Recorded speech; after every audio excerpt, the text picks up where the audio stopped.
What if technology could tailor your entire existence? Your workout plan, your precise diet, even predict and manage your shifting energy level for the day, all based on your unique, fluctuating hormonal blueprint. We're talking about personalized health driven by, well, really intimate data. Welcome to the Deep Dive. Today we are deep diving into the explosive fusion of digital health and hormonal wellness. This is a field currently redefining healthcare for basically half the population. We're looking at the monumental market forces driving this change, the cutting-edge technology making hyper-personalization possible, and critically, the massive privacy risks that come along with collecting such intimate data. If you're looking for a shortcut to being genuinely well-informed on this, frankly crucial and complex topic, you are definitely in the right place. Before we unpack this monumental shift, do make sure you hit that subscribe button. You really won't want to miss our future deep dives into complex, crucial topics just like this one. Yeah, and the foundational context here is just essential. You have to understand, for decades, women's health solutions have been, let's be honest, marginalized and significantly underfunded within broader medical research and, traditional healthcare structures. What our comprehensive stack of sources shows is that we are now seeing an incredibly rapid and sort of remedial shift. FemTech is moving dramatically from being this innovative niche to becoming, well, necessary infrastructure. It's addressing decades of deficiencies. And that infrastructure shift, it's being driven by just staggering commitments of capital, isn't it? Our mission today is really to connect the dots, the financial momentum, the technological mechanics, and importantly, the policy failures into a cohesive understanding of this 2026 convergence. Right. And the central dilemma we absolutely must confront is what we're calling the core paradox. You have this dazzling promise of hyper-personalization and precision medicine, which, can genuinely improve millions of lives suffering from chronic conditions. But it's directly colliding with critical structural issues of data security, inadequate regulation, and ethical responsibility. This tension, this paradox, that's the heart of our deep dive today. Okay, let's talk about the money then, because that seems to be the primary engine of change here. This isn't just a trend, it's a massive financial movement responding to seriously unmet needs. Get this, the global femtech market was already valued at a staggering USD 51.65 billion back in 2025. And the immediate future looks even more aggressive. That near-term forecast projects it reaching USD 59.51 billion in 2026. This isn't just, sustainable growth. This is explosive market expansion. It reflects immense consumer demand. And looking longer term, the commitment is just colossal. Our sources project the femtech market hitting, wait for it, USD 246.16 billion by 2035. That's growing at a significant compound annual growth rate, or a CAGR, of 16.9% between 2026 and 2035.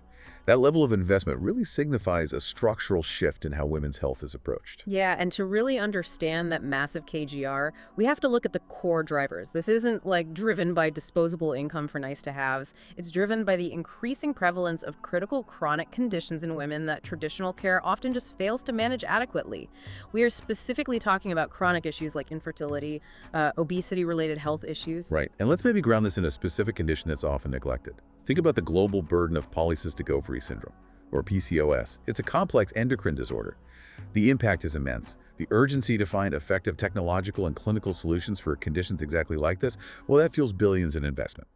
FemTech is positioning itself as the primary vehicle to address these long-standing deficits in care.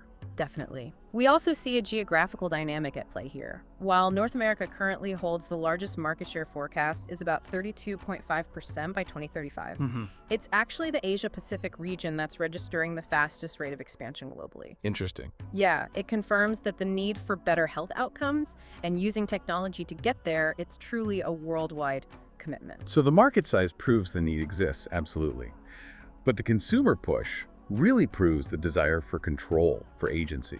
Global surveys indicate that nearly half of women, about 47%, are actively seeking products and services that are uniquely customized to their physical needs. They are demanding this hyper-personalization. And that intense demand, that desire for personalized insight, that's the fuel for innovation. It's what's driving these specialized applications that leverage artificial intelligence and, crucially, continuous real-time biometric data to offer insights tailored precisely for you. Okay, let's unpack this a bit.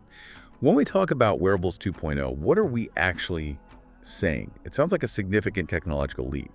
We're moving past just, simple retrospective logging. manually type in your symptoms and dates, but something more like proactive, continuous physiological monitoring. What really differentiates Wearables 2.0 from, say, my old fitness tracker? Okay, good question. Wearables 2.0 is really defined by two key things. First, a discrete form factor, and second, sophisticated data capture. So think smart rings, flexible sensors, maybe integrated into clothing, electronic textiles or small patches. These challenge the traditional, often bulky smartwatch. They offer enhanced functionality and, importantly, far better integration into daily life, which is absolutely essential if you want continuous monitoring. Right, you have to be willing to wear it all the time. Yeah. And the data points captured are the key to this idea of digital endocrinology. It's no longer just about counting steps, is it? These devices continuously track subtle metrics that correlate strongly with hormonal flux. Can you detail exactly which metrics, maybe like BBT and HRV, provide these kinds of insights? Certainly. Let's take basal body temperature, BBT, first. Tracking this provides critical insight into ovulation. You see this sustained rise in BBT, typically about half a degree Celsius, maybe a bit more. It's caused by the increase in progesterone right after ovulation. So continuous, accurate tracking of this really subtle shift allows apps to pinpoint hormonal phases with far greater precision than just cycle logging alone could ever achieve. Okay, that makes sense. Okay. And HRV, heart rate variability. Right, heart rate variability, HRV. This is basically a measure of the variation in time between your heartbeats. It reflects the health and flexibility of your autonomic nervous system, or ANS. Hormones, particularly the rise of progesterone in the luteal phase, they can affect the ANS. This often leads to a slight reduction in HRV, indicating the body is under a different kind of stress or maybe recovery demand. So monitoring HRV alongside detailed sleep architecture data allows the AI to sort of confirm your body's readiness for peak performance, or maybe signal it needs more recovery. And it's the AI integration, the algorithms that translate all this raw, subtle biometric data into something genuinely useful for the person. Precisely. Apps like Hormone, for example, are designed specifically to translate this complex biometric data, and often they combine it with user input from, say, saliva or urine home test kits into highly personalized, actionable wellness strategies. This really empowers users to make daily decisions about sleep, nutrition, exercise, based on their current physiological status, not just some generalized average. What's fascinating to me is how this holistic approach lets FemTech track the entire women's life cycle, using the menstrual cycle itself as a core biomarker. It can provide nuanced insights into fertility, detailed hormone fluctuation patterns, and it can even clue you into the early onset of perimenopause, maybe years before traditional medical diagnostics might even flag it. Exactly. And that profound, continuous insight is rapidly blurring the commercial boundary. We are seeing businesses tailoring products exactly to the consumer's precise physiological state at that moment. Look at the partnerships forming, for instance, between cosmetic giants like L'Oreal and FemTech companies like Clue.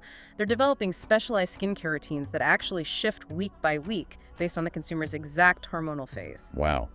But this continuous monitoring of vital metrics, including sophisticated data like continuous blood pressure tracking, detailed sleep data, that effectively pushes consumer wellness technology right up against the historical boundary of medical diagnostics, doesn't it? It absolutely does. And that blurring, that is the critical regulatory challenge that policy just hasn't resolved yet. It necessitates rapid adaptation by bodies like the FDA to ensure that the hormonal insights provided by these personalized platforms, which, let's face it, look and feel a lot like medical advice, are not only secure, but are also clinically validated, reliable, and ultimately safe for the end user. Okay, the promise of this hyper-personalization is incredible, no doubt.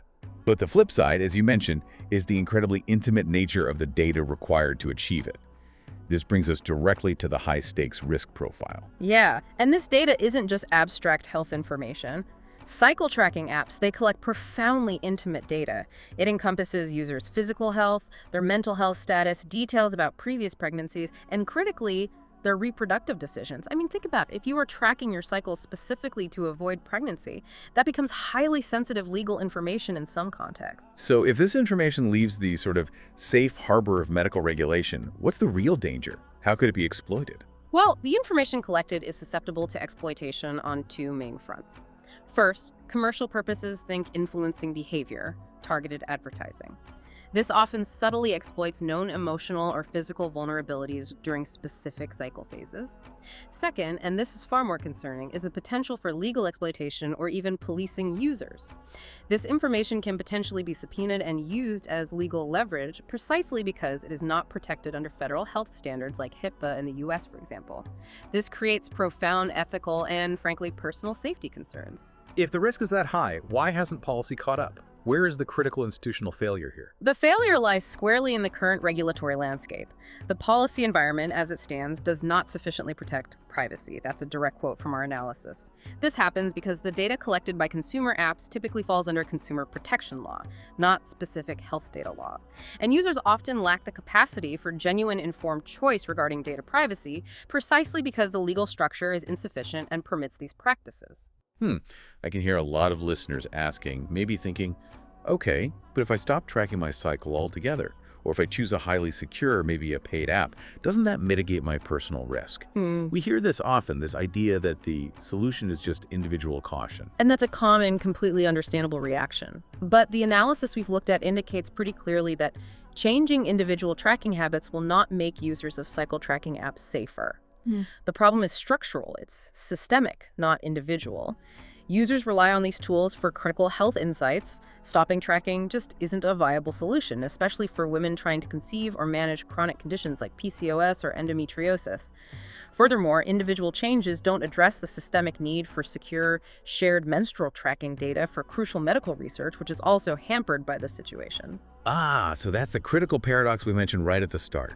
If the structural failure, the chronic lack of specialized healthcare and research is what drives women to use these commercial apps in the first place, then the technological progress itself is paradoxically reliant upon that very same structural failure continuing. Exactly. Commercial FemTech thrives precisely because there are these huge unmet needs. It offers solutions where traditional medicine often falls short, but in doing so, it creates this high-stakes scenario where the promise of personalized health is juxtaposed against profound personal risk, all due to insufficient data governance and regulation.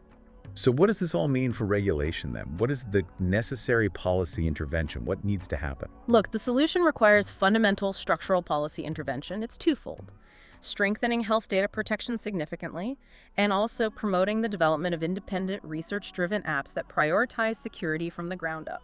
Our sources make a crucial, very specific recommendation here, don't they? They do.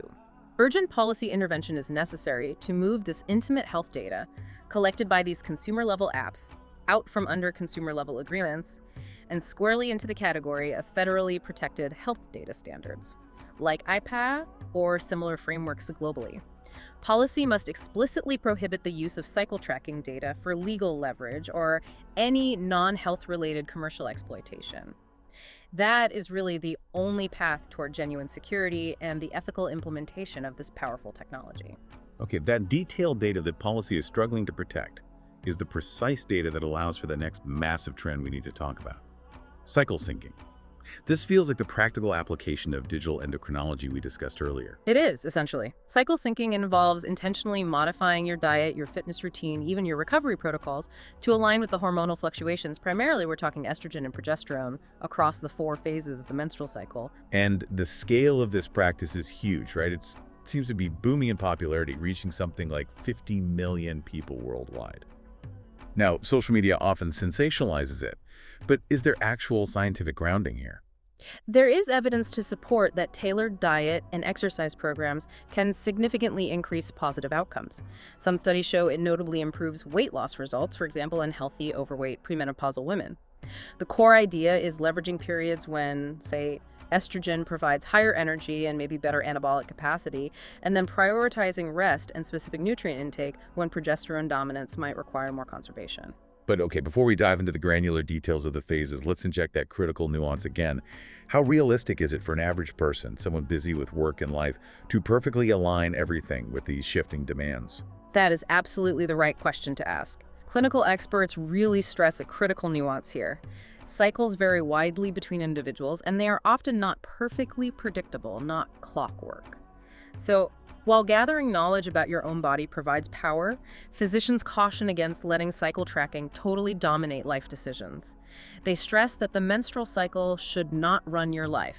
It should be an informed guide, focusing maybe on adjusting efforts, not rigidly adhering to a calendar. Right, more guide than dictator. Okay, let's get granular on the fitness optimization then, because this seems to be where the objective biometric data from those wearables can actually confirm your readiness for specific types of effort. Exactly. We can break it down by the hormonal drivers. Maybe let's start from the low point hormonally and work our way up.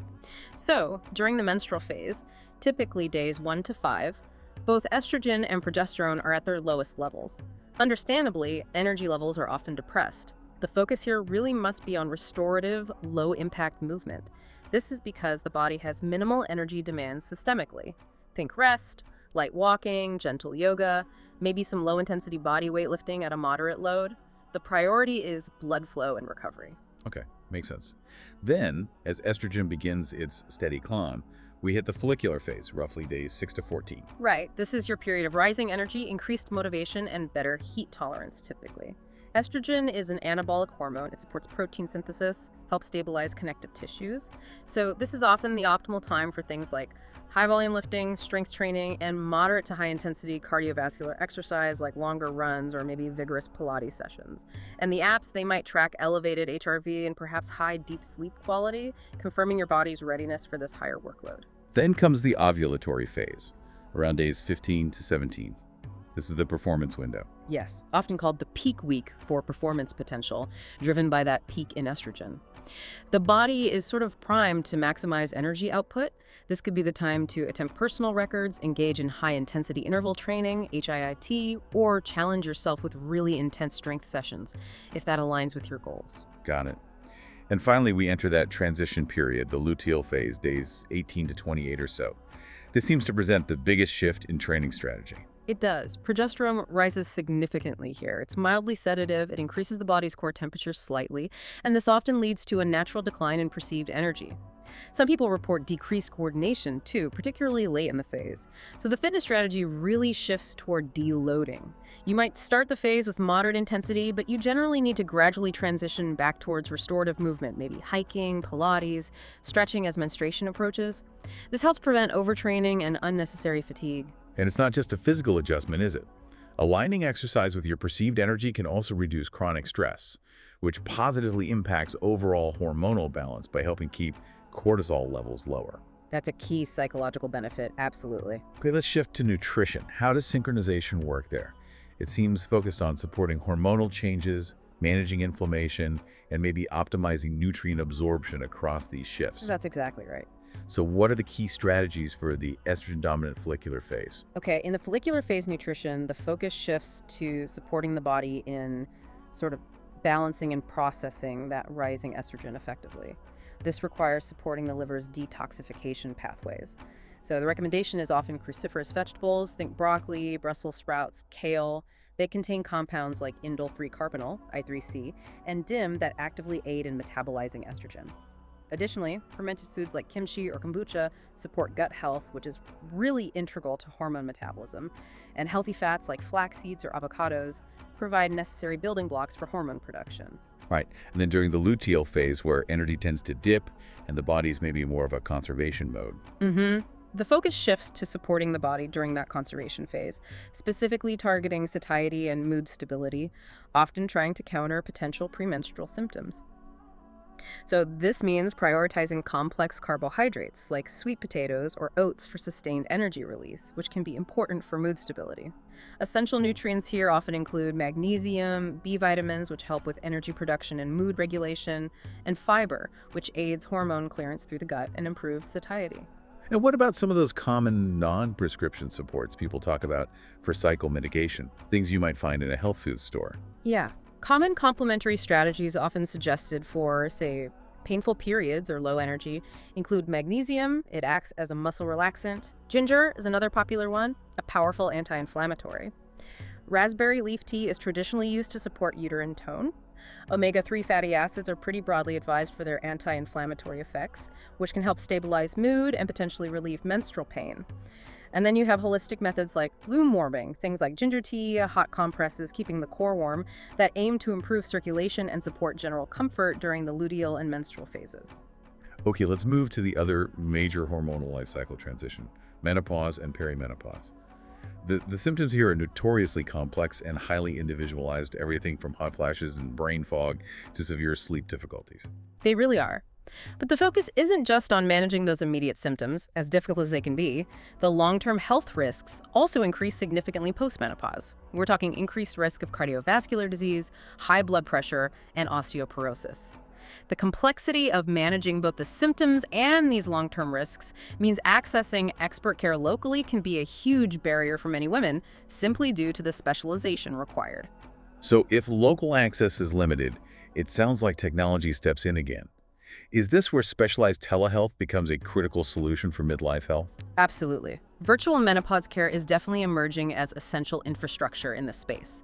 It provides remote access to specialized experts, think board-certified menopause practitioners, lifestyle medicine specialists. It allows women to receive highly tailored, evidence-based support right from the convenience of their home, regardless of geographic constraints. And what are the benefits that go beyond just simple convenience? Easier access is great, but what else? Well, the benefits are pretty substantial. Significantly reduced wait times, enhanced privacy, and crucially, the delivery of highly tailored support. Importantly, these virtual clinics often employ a shared decision-making model. This means treatment plans, whether that involves hormone therapy or intensive lifestyle adjustments or both, are fully aligned with the individual patient's values and long-term health objectives. This patient-centric approach actively counters the prevalence of, frankly, dangerous, non-evidence-based advice that you can find proliferating online. Okay, let's talk about some of the evidence-based nutritional mandates for women entering this stage.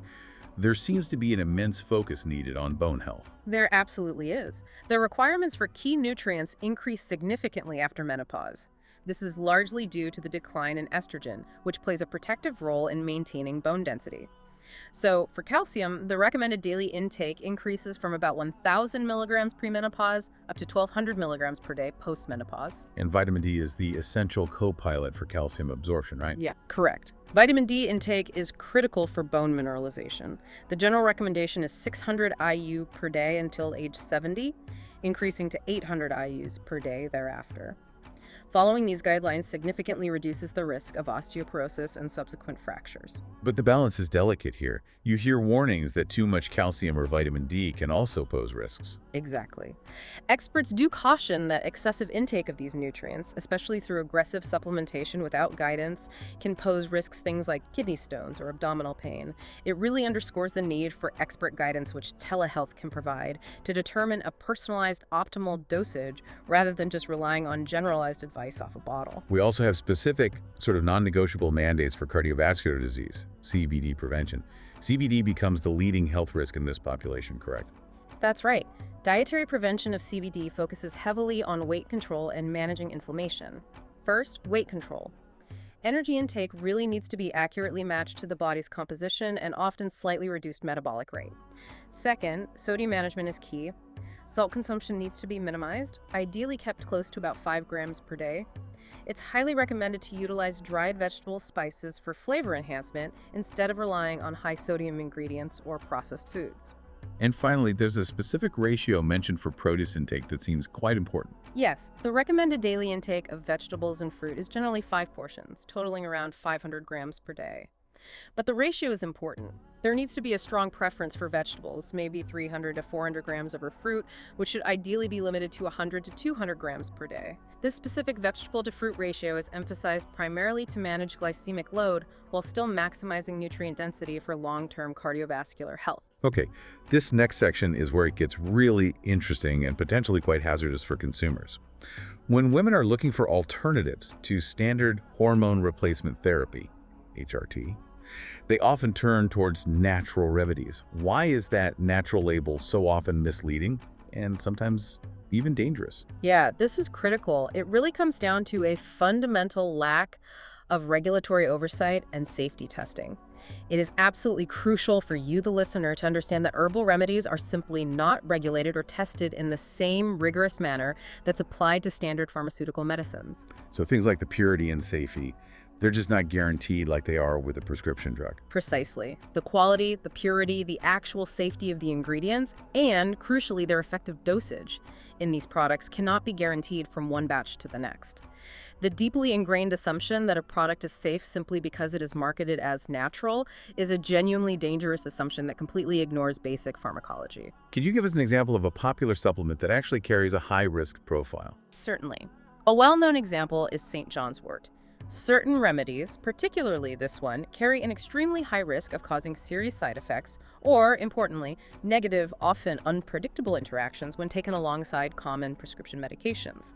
Think about medications for depression, anxiety, even blood thinners. This is exactly why attempting to self-medicate with unvetted supplements is so risky and really requires professional review. Okay.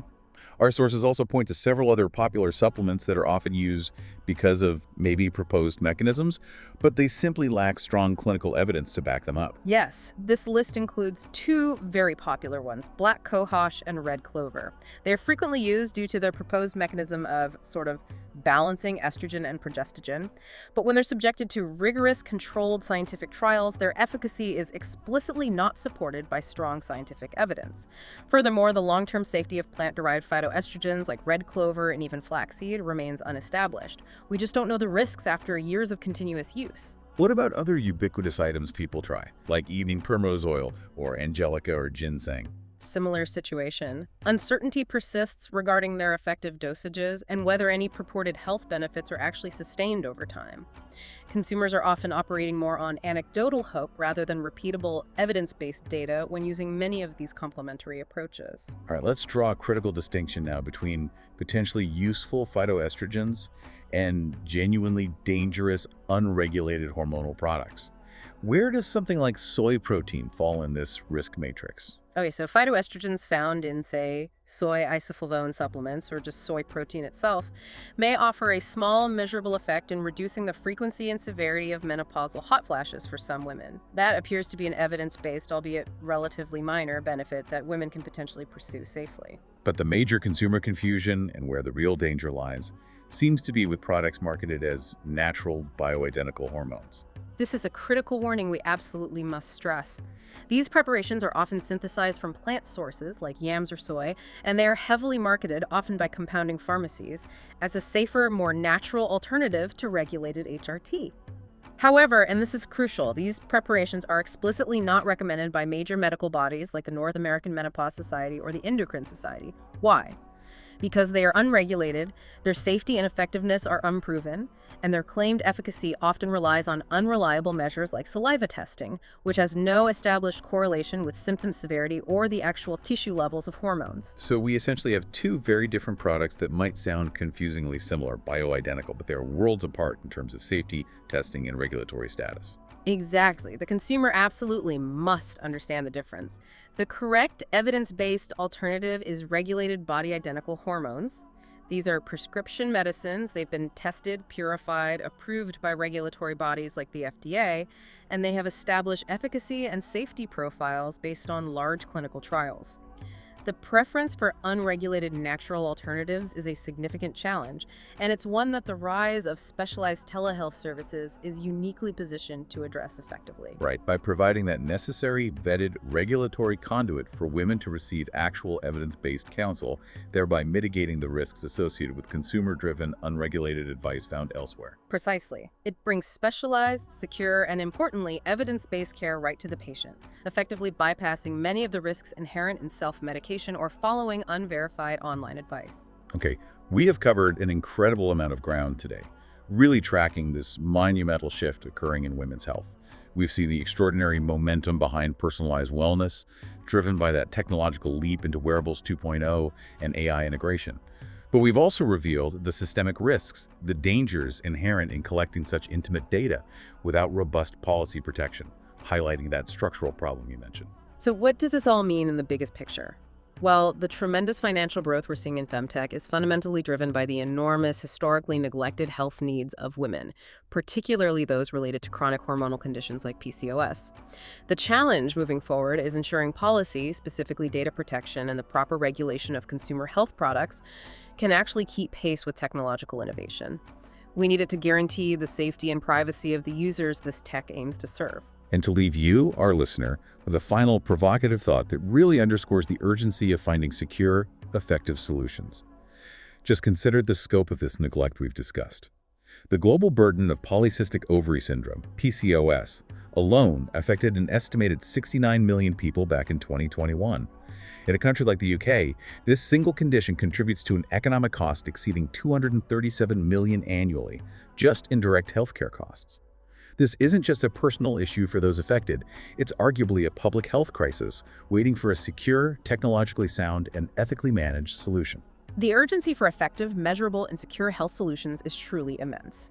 Your knowledge of this landscape, understanding both the immense promise of hyper-personalization and the profound risk of data exploitation, is genuinely your best defense as this crucial field continues to mature at lightning speed. That is a powerful and necessary takeaway indeed. Thank you for joining us for this crucial deep dive.